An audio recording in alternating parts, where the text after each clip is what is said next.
सरकार की तरफ से ये कहा जा रहा है कि न्याय हो रहा है, मगर यहाँ साफ साफ दिख रहा है जातिवाद हो रहा है। इसको किस तरीके से देखते हैं? सबका विकास की बात, इसीलिए मैंने कहा, देखिए योगी की सबसे बड़ी परिभाषा यही है, जो दूसरे का दुख अपना दुख समझे।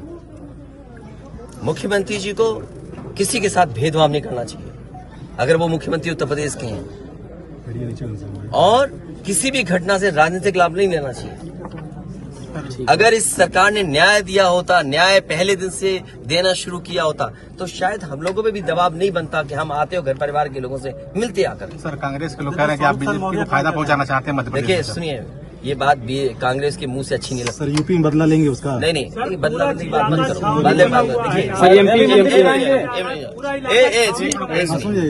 ये विषय इसलिए मैं नहीं उठाना चाहता हूँ कि ये हमारे लिए देवरिया कांड बड़ा विषय है। इंडिया न्यूज और न्याय में संतुलन हो, थोड़ा सा नीचे, न्याय में संतुलन हो, ये सरकार की जिम्मेदारी है।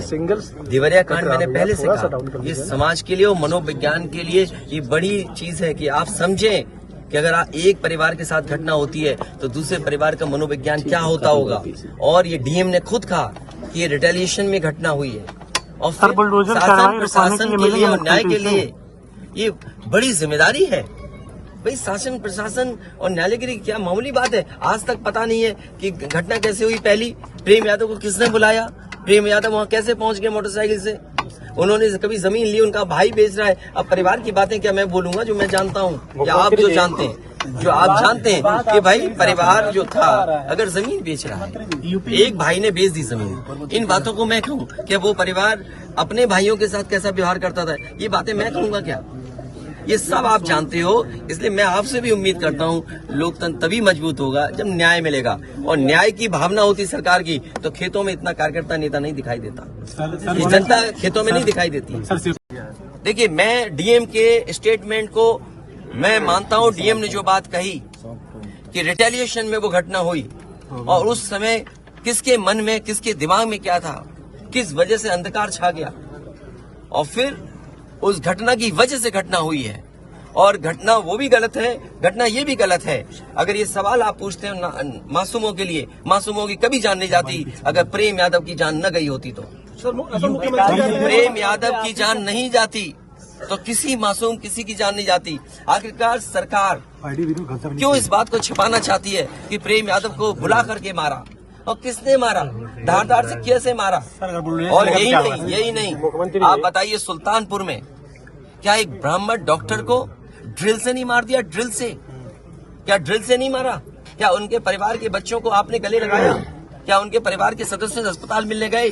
क्या आपने सोशल मीडिया के लिए वो तस्वीरें खिंचवाई कि उनसे गले मिलते हुए तस्वीर खिंचा लें? मैं जानता हूँ दुख किसी के जाने का, किसी के खोने का।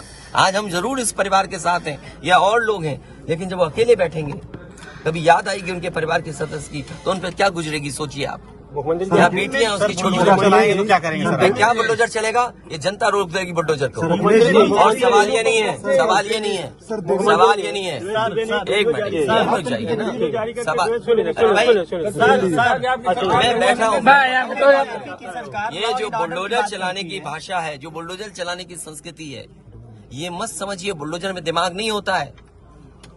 अगर बुलडोजर न्याय देने लगा तो अगली सरकार भी यही करेगी।